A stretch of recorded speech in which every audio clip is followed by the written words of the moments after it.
नमस्कार साथियों, मैं गोविंद शर्मा आप सभी का एक बार फिर से आपके अपने YouTube चैनल एसवी गुरुकुलम पर हार्दिक स्वागत करता हूं।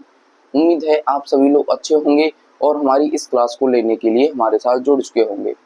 आज की क्लास में हम क्लास 10th के चैप्टर नंबर 3 दो चरों वाले रैखिक समीकरण योग का अध्ययन करेंगे।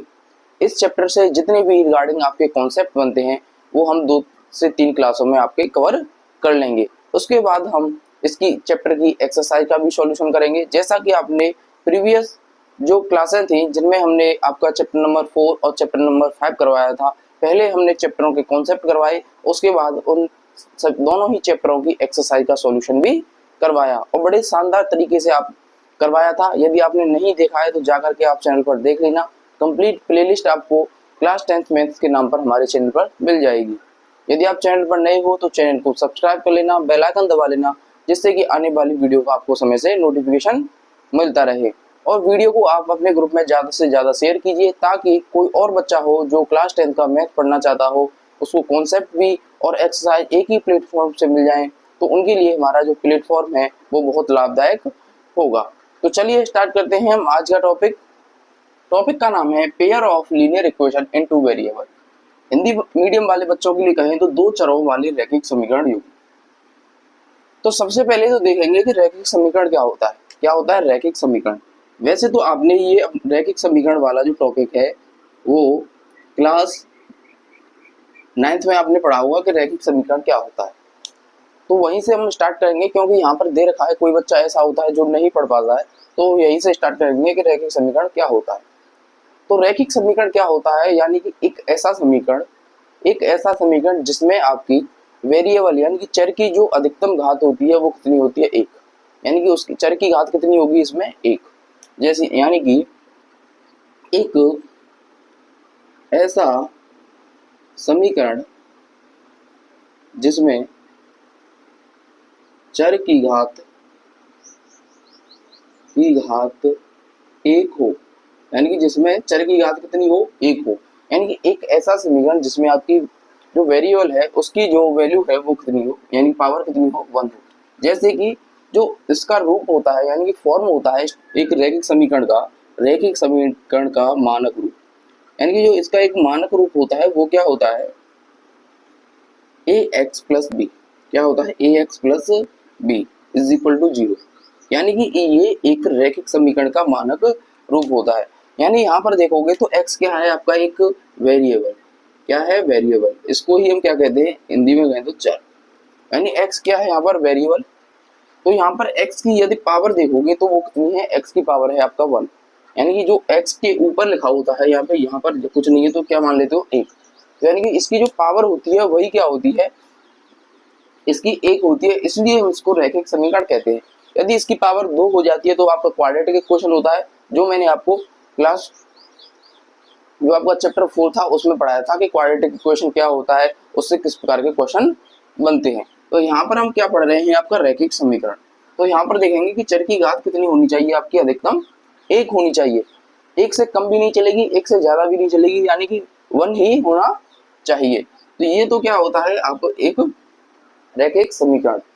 यदि इसके हम मूल निकालेंगे, मूल, तो वो क्या आएगा, यानी मैंने आपको क्वाड्रेटिक इक्वेशन में भी बताया था कि जितनी किसी भी चर की पावर होती है उतने ही उसके मूल होंगे। तो इसके जो मूल होते हैं वो कितना होगा, 1 मूल होगा। क्या होगा, 1 मूल होगा। और वही क्या होता है, इसका शून्य भी कहलाता है। क्या कहलाता है, शून्य। यानी कि एक ऐसी वैल्यू, यानी कि इसमें x के स्थान पर एक ऐसी वैल्यू हम रख दें जिससे कि हमारे जो इक्वेशन है वो 0 हो जाए, वही तो क्या होता है, उसका मूल भी होता है, और उसी को हम क्या कहते हैं, शून्यक कहते हैं। यदि इस वैल्यू के लिए आप अपना क्या निकालोगे, शून्यक निकालोगे, तो वो क्या होगा, ax प्लस बी बराबर 0 दे रखा है। तो b को हम जब लेफ्ट साइड में लेकर जाए, राइट साइड में लेकर जाओगे तो ax is equal to minus का b और x is equal to minus का b by A. x is equal to क्या है आपका, माइनस के b बाई ए। यही क्या होगा आपका, इसका एक मूल भी कह लीजिए, चाहे आप कह लीजिए ये एक क्या होगा आपका, शून्यक कहलाएगा। क्या होगा, शून्यक कहलाएगा। तो यही 2-3 चीजें आपको जाननी थी रिलेटेड। कि आपका रैखिक समीकरण क्या होता है, यानी कि जिसमें चर की घात 1 हो। इसका जो मानक रूप क्या होता है, ax प्लस का b इक्वल टू 0। x क्या होता है आपका वेरिएबल, और a एंड b क्या होते हैं आपके कांस्टेंट, यानी कि अचर वैल्यू। क्या होते हैं अचर, इंग्लिश में कहें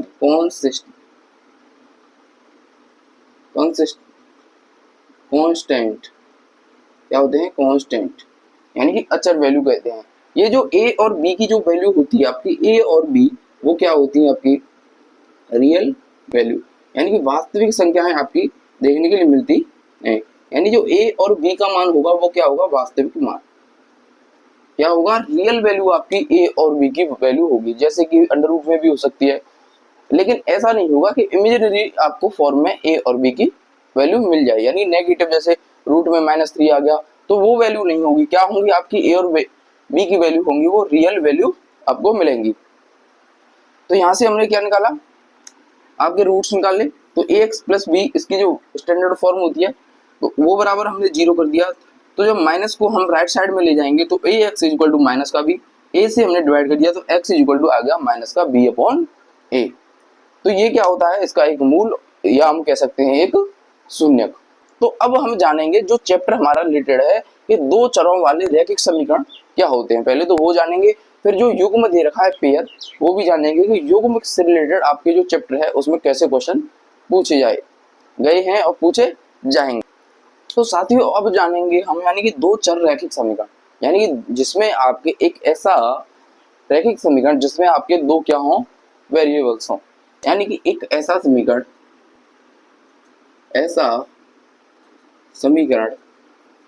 जिसमें आपके दो चर हों, यानी कि एक ऐसा समीकरण जिसमें आपके कितने हों, दो वेरिएबल्स हों, और उन दोनों की घात क्या होनी चाहिए, 1 होनी चाहिए। लेकिन यहाँ पर कंडीशन हमारे पास होगी, यानी कि एक ऐसा समीकरण जिसमें आपके दो चर हों, क्या हों, दो चर हों, लेकिन दोनों ही चर की आपकी घात क्या होनी चाहिए, 1 होनी चाहिए।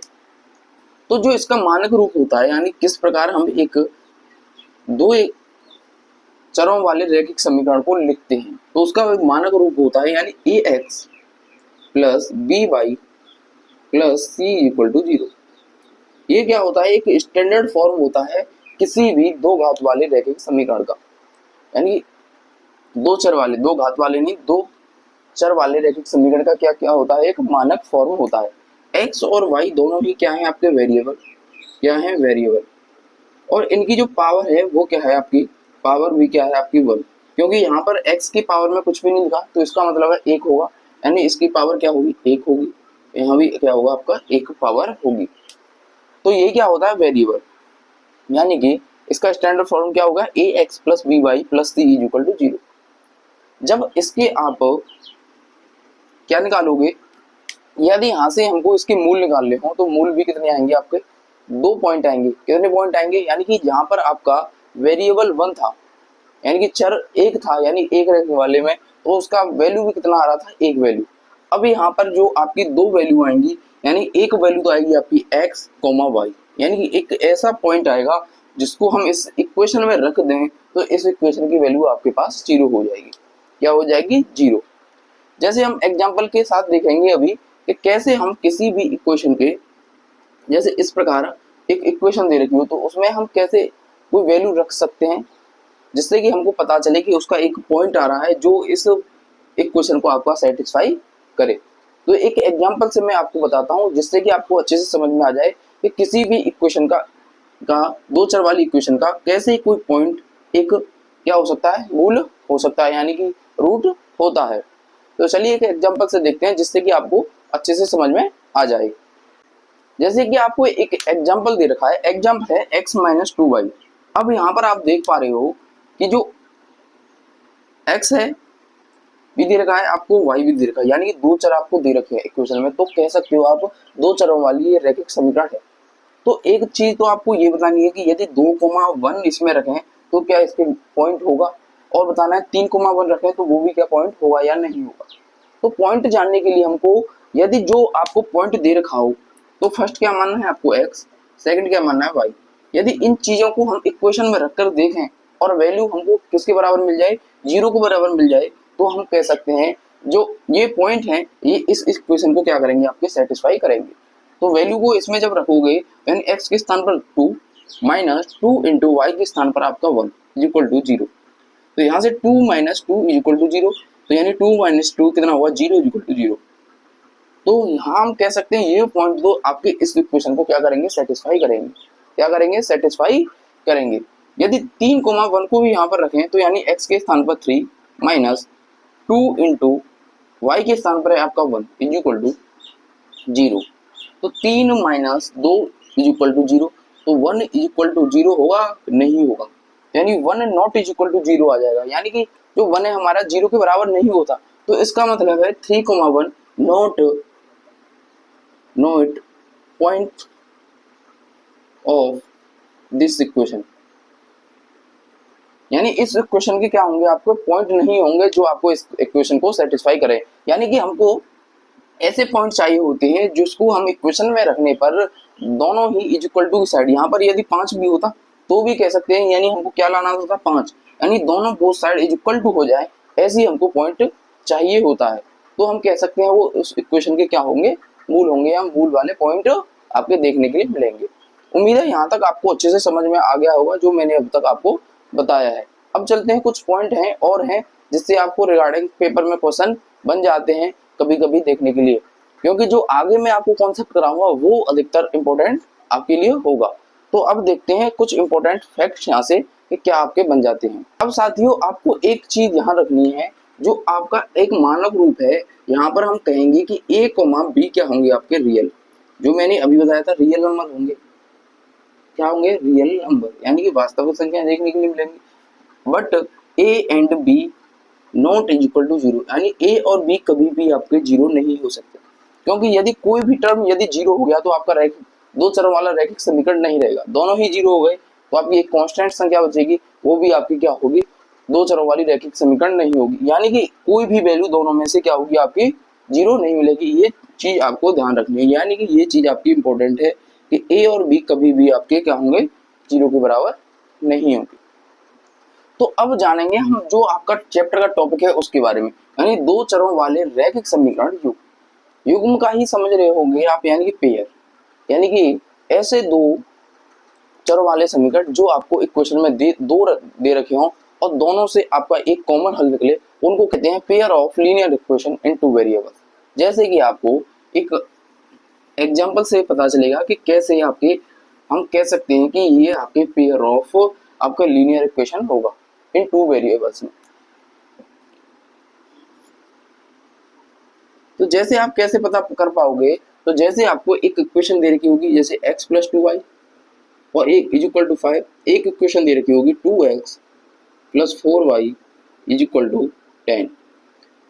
आपको दो इक्वेशन दे रखी होंगी, आपको दोनों ही इक्वेशन से आपको एक कॉमन पॉइंट चाहिए होंगे, उसी को क्या कहते हैं हम, पेयर, यानी क्या कहते हैं, pair in of linear equation in two variables. क्या कहेंगे, pair of linear equation in two variable, यानी कि दो चरों वाले रैखिक समीकरण युग्म कहेंगे। यानी इसमें भी आपके दो चर हैं, इसमें भी आपके दो चर हैं, और एक ही क्वेश्चन हुआ जिससे हमको दोनों से आपके कॉमन रूट्स निकालने होंगे, तो उसी को क्या कह देते हैं हम, युग्म, यानी कि पेयर कह देते हैं। तो जैसे इस प्रकार के क्वेश्चन आपके इस चैप्टर में क्वेश्चन देखने के मिलते हैं, तो उनको निकालने की कुछ विधियां होती हैं। क्या होती हैं आपकी, कुछ विधि होती हैं, यानी कि कुछ विधियां पॉइंट्स निकालने की, बिंदु निकालने की, यानी कि वो हल निकालने के लिए आपकी क्या होती है, विधियां होती हैं किसी भी pair of linear equation into variables की। तो वो विधियां होती हैं आपकी दो प्रकार की।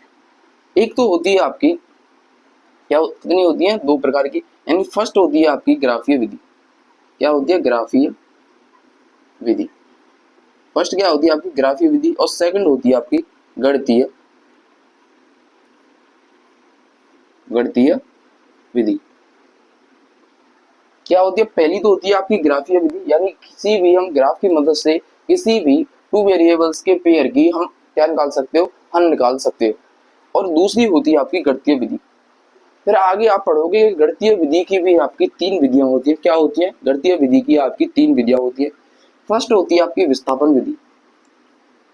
क्या होती है? विस्थापन विधि। इंग्लिश में कहीं तो हम कह सकते हैं सब्स्टिट्यूट मेथड।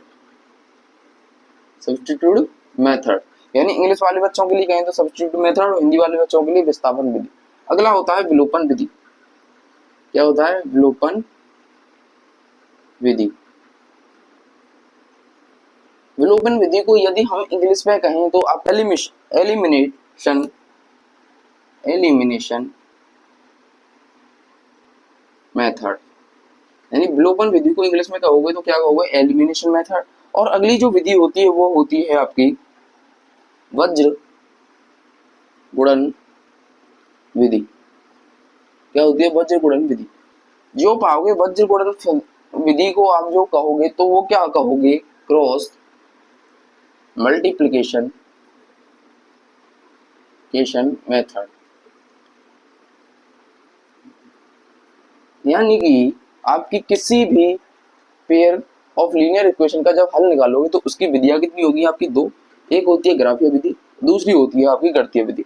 गणितीय विधि में आपकी तीन विधियां सबसे मोस्ट इंपॉर्टेंट है, वो है विस्थापन विधि, सब्स्टिट्यूट मेथड, विलोपन विधि, एलिमिनेशन मेथड, और वज्र गुणन विधि यानी क्रॉस मल्टीप्लिकेशन मेथड। ये इस बार आपकी एनसीईआरटी से हट गया है ये वाला टॉपिक, यानी कि वज्र गुणन विधि अब आपकी नहीं पूछी जाती। जो दो पूछी जाती है वो है विस्थापन विधि और विलोपन विधि। लेकिन हम आपको वज्र गुणन विधि भी पढ़ाएंगे, जिससे कि आपको कभी कोई क्वेश्चन देखने के लिए मिल जाता है तो क्या हो, आप उसमें ऐसा ना हो कि उसे न कर पाए, क्योंकि जो हम सारे ही कॉन्सेप्ट करा रहे हैं तो उसमें कोई ऐसी चीज नहीं है कि जो हम छोड़ें। लेकिन सबसे ज्यादा जो इम्पोर्टेंट चीज है वो है आपकी ये वाली विधि, इम्पोर्टेंट जो है विलोपन विधि।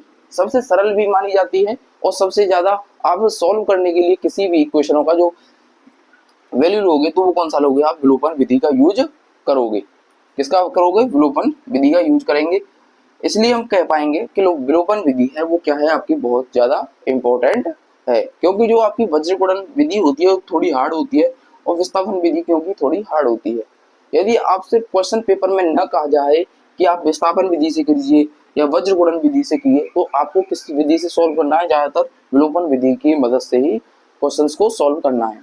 तो आज की क्लास में जो हम विधि पढ़ेंगे वो पढ़ेंगे आपकी ग्राफीय विधि, और जो नेक्स्ट क्लास होगी फिर उसमें पढ़ेंगे विस्थापन विधि, विलोपन विधि और वज्र गुणन विधि से कैसे किसी भी pair of very linear equation के जो होते हैं उनका मूल हम कैसे निकाल सकते हैं।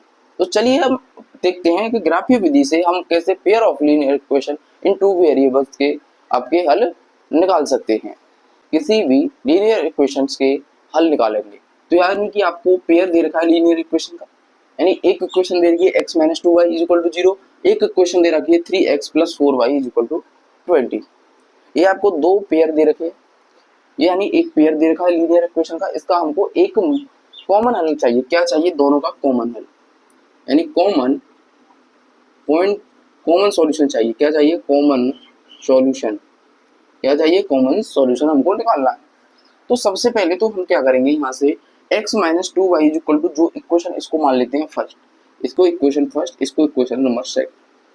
तो इक्वेशन जब फर्स्ट को लोगे यानी कि x minus 2y is equal to 0, यानी इक्वेशन फर्स्ट से इक्वेशन फर्स्ट को लिया, तो अब हम क्या करेंगे, एक टेबल बनाएंगे यानी x एंड y। अब हम यहाँ पर क्या करेंगे, ध्यान से सुनना है आपको। अब हम यहाँ क्या करेंगे, यानी कि हमको पहली बार में तो x बराबर 0 रखना है, तो वहां से हमको y की वैल्यू मिलेगी। दोबारा हमको क्या करना है, y बराबर 0 रखना है तो x की वैल्यू मिलेगी।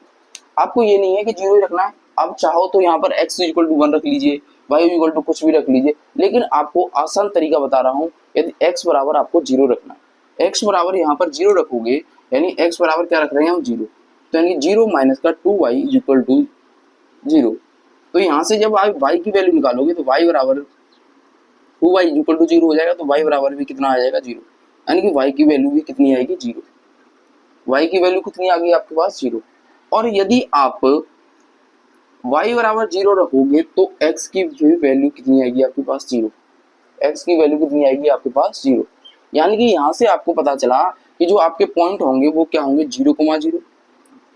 एक पॉइंट होगा जिसको मान लिया हमने a, दूसरा पॉइंट होगा 0,0, इसको पॉइंट मान लिया हमने b। दो पॉइंट यहाँ से मिल गए, दो पॉइंट हमको यहाँ से मिल गए, जिससे हमारी एक लाइन ड्रॉ हो सकती है। दो पॉइंट से हमारी क्या हो सकती है, एक लाइन ड्रॉ हो सकती है। पॉइंट ए हो गया, पॉइंट बी हो गया। अब हम दूसरी इक्वेशन को लोगे तो इक्वेशन सेकंड को लेंगे, यानी कि 3x plus 4y is equal to 20। इसी प्रकार x और y लोगे, आप टेबल बनाओगे जहां से आप x और y की वैल्यू निकालोगे। यानी x बराबर यदि हम यहाँ पर 0 रखते हैं तो ये टर्म तो हो जाएगा 0, क्योंकि x के साथ जो मल्टीप्लाई में होगा वो हो जाएगा टर्म आपका 0। तो 4y इज इक्वल टू 20। तो यहाँ से 4 से काटोगे तो y बराबर आ गया आपका 5। y की वैल्यू कितनी आ गई 5, यानी x बराबर 0 रखने पर y की वैल्यू आती है आपकी 5। यदि आप y इज इक्वल टू 0 रखोगे तो y इज इक्वल टू 0 हो गया, तो यह y का जो टर्म होगा वो क्या हो जाएगा आपका 0। तो यहाँ से यानी कि 3x is equal to 20, 3x is equal to 20, तो x इज इक्वल टू 20/3। यानी कि जो x की वैल्यू आ गई आपकी 20/3। यदि हम इसको लिखना चाहें तो 3×18 पॉइंट 3×18 यानी 6.6 लिख सकते हैं। तो यानी कि हमारे पास यहाँ से जो पॉइंट आए हैं वो आए हैं आपके 0,5, इसको मान लेते हैं पॉइंट नंबर सी, इसको मान लेते हैं हम 6.6,0। ये हो गया आपका पॉइंट डी। क्या हो गया पॉइंट डी। यानी कि हमको 4 पॉइंट मिल गए, ए बी सी और डी, 4 पॉइंट मिल गए। यानी दो इक्वेशन से आपको 4 पॉइंट मिलेंगे। कितने पॉइंट मिलेंगे 4 पॉइंट। अब हमको इसको ग्राफ पर दर्शाना है। यहाँ पर मैं आपको ब्लैक बोर्ड पर दर्शा रहा हूँ, लेकिन आपको क्या है अपने ग्राफ पेपर हो तो उसमें आपको दर्शाओगे तो बहुत अच्छी तरीके से दर्शा पाओगे। तो यदि हम ग्राफ पेपर यहाँ पर आपको दर्शाएं ग्राफ की मदद से, तो यहाँ से यदि हम, ये हो गया आपका एक क्वाड्रेंट, जहां पर देखोगे इस लाइन पर होता है आपका एक्स एक्सिस, इस पर होता है आपका वाई एक्सिस। लेफ्ट साइड में देखोगे तो यहाँ पर एक्स नेगेटिव और नीचे की तरफ वाई नेगेटिव। अब हम यहाँ पर जो आपकी लाइन ड्रॉ करेंगे वो होगा आपका first point, second, third, fourth, fifth, six. आगे कर देते हैं इसको यहाँ पर 7। ये हो गया आपका फर्स्ट पॉइंट, यानी कि पॉजिटिव नंबर 2, 3, 4, 5, 6। यानी ये तो होगी आपकी एक्स पॉजिटिव एक्सिस। क्या होगी एक्स पॉजिटिव, क्या हो गया एक्स पॉजिटिव। अब ऊपर की तरफ चलोगे तो वाई पॉजिटिव 1, 2, 3, 4, 5, 6, 7। यानी यहाँ पर एक्स वाई पॉजिटिव 2, 3, 4, 5, 6, 7 ये आपको मिल गया। इधर चलोगे तो आप नेगेटिव हो जाएगा 1, 2, 3, 4, 5, 6, 7। यानी -1, -2, -3, -4, -5, -6, -7। नीचे की तरफ चलोगे तो इसी प्रकार -1, 2, 3, 4, 5, 6, 7। यानी -1, -2, -3, -4, -5, -6, -7।